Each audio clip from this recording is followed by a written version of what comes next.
Picture this. It's the dead of winter, snow falling relentlessly, as Napoleon Bonaparte's once great army struggles to survive. The cold bites at their skin, and the wind howls like a relentless beast. This, my friends, is the chilling story of the fall of Napoleon in Russia, a tale of ambition, miscalculation, and the unforgiving forces of nature. Napoleon Bonaparte, brilliant military leader and emperor of France, conquered much of Europe with his bold strategies and fearless ambition. His name struck fear and awe across the continent. But in 1812, he made a fateful decision to invade Russia. A decision that would lead to one of the most disastrous military campaigns in history. Now imagine this. An army of over 600,000 men marching into the vast, unforgiving lands of Russia. They were confident, well-trained, and ready for battle. The sheer size of the country posed a colossal challenge. The endless expanse of land seemed to stretch on forever, with no end in sight. Napoleon underestimated the brutal Russian winter and the resilience of the Russian people. He believed his army could conquer any obstacle, but he was gravely mistaken. As Napoleon's troops advanced, they faced not only the Russian army, but the harsh climate and dwindling supplies. The cold was merciless, and the snow seemed to fall endlessly. The Russian strategy of scorched earth left the French with nothing. No food, no shelter, just endless miles of snow and cold. Villages were burned, crops destroyed, and wells poisoned. Disease, starvation, and hypothermia began to decimate the Grande Armée. Soldiers fell ill, their bodies weakened by the lack of nourishment and the relentless cold.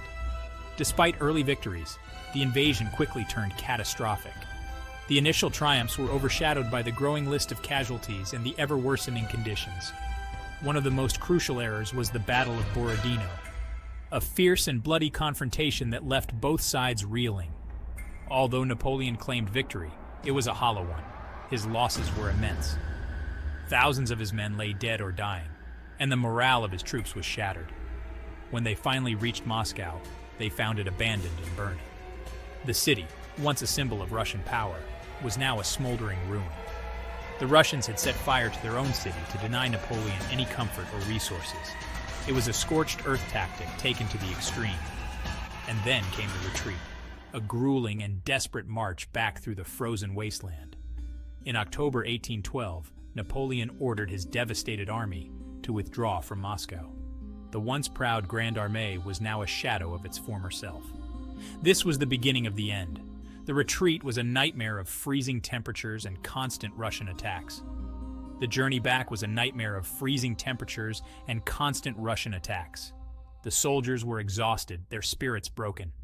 Soldiers fell by the thousands, leaving a trail of death and despair.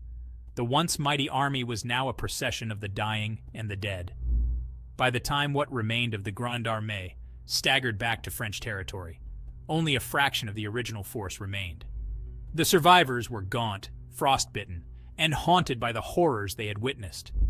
Napoleon's Russian campaign was a catastrophic failure, marking a turning point in his reign. The invincible emperor was now a man defeated by the elements and his own hubris. His empire, once seemingly invincible, began to crumble. The defeat in Russia emboldened his enemies and sowed the seeds of his eventual downfall. So what can we learn from Napoleon's disastrous invasion? It's a stark reminder of the limits of human ambition and the unpredictable power of nature.